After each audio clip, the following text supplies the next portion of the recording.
is my version of one of Christy Sobolewski's video tutorials. In her tutorial, she uses her painted papers. Since I had so many of these jelly printed library cards, that was the perfect solution for me.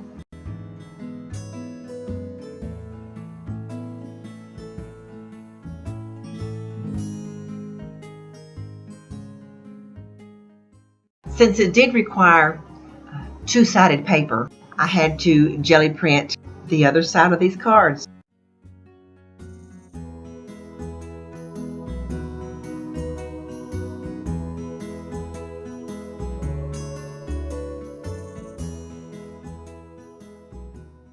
You'll notice that I'm not really too worried about getting the paint on the bottom portion of the card where the hole is, because I'll be cutting that away anyway.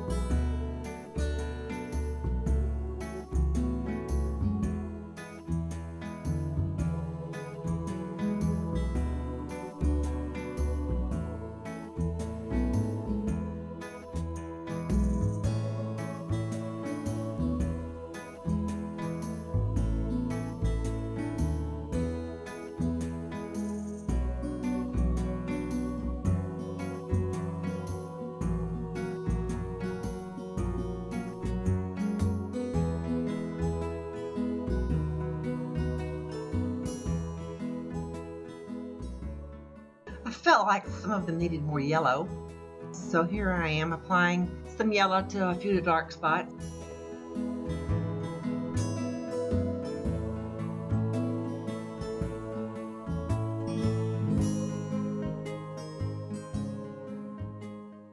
Now I'm just splattering with some watered down white acrylic paint.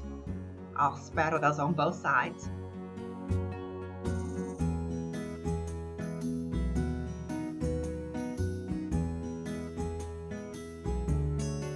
Now I'm cutting up the cards into squares and rectangles, not really worrying about measuring too much.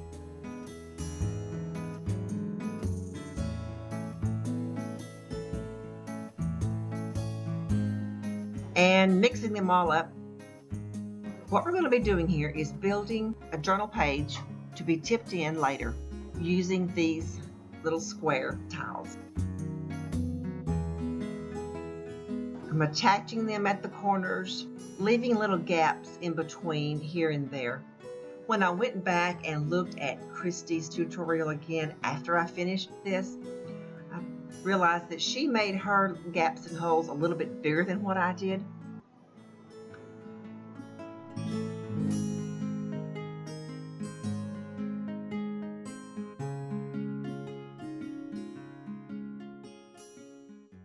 Okay, now I'm marking an approximate size that I want to complete it. I chose an 8x6 size, and I marked the corners. So since I started in the middle, I will build out to those corners and a little bit beyond, so that when I make the straight edge to cut the page, there'll be plenty of extra on the edges.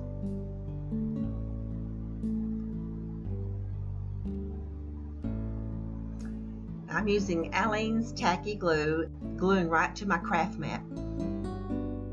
I'm not using an excessive amount of glue. There's a little bit that'll seep through, but not much, and does not stick to the craft mat.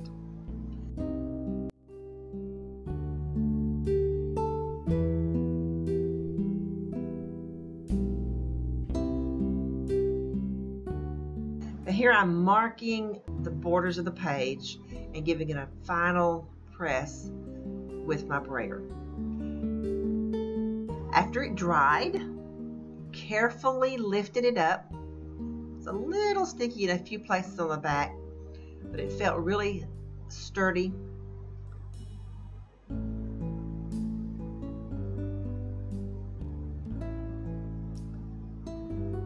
And now I'm working on the back side. Because you couldn't see exactly what colors were going down on the back side as it was creating the page, There were a few spots that were a little dark, a little light, maybe a little too much blue or too much yellow. So I'm just adding a few squares here and there to distribute the color a little bit better and make the page a little bit stronger as well. Trimming off the edges.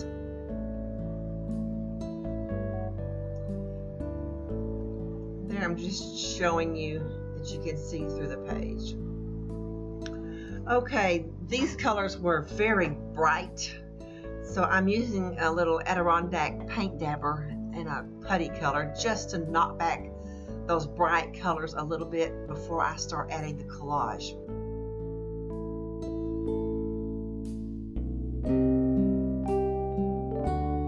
Okay, I'd chosen the focal point for the collage. I knew I wanted to use this girl, but I went through a lot of different pieces until I found the right combination of what I wanted to collage with the rest of it. Many different arrangements until I finally decided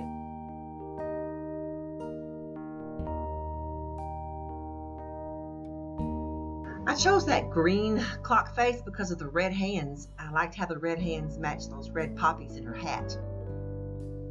These pieces that I'm trying on at the top now are actually cut out earrings.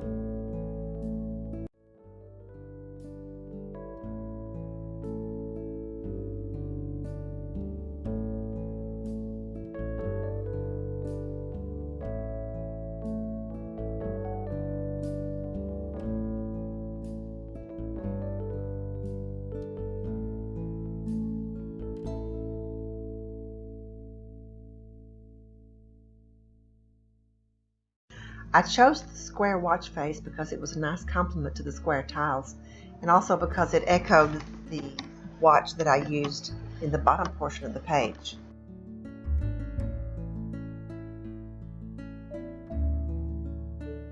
I happened to look up and find the words spontaneous and unpredictable on my desk, and then close by I found the words being myself.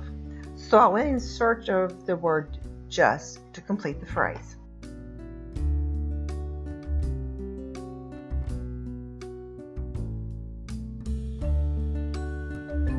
That completes this page. Thank you so much, Christy, for a great tutorial. Thanks everyone for watching and joining me on another simple journey. See you next time. Bye-bye.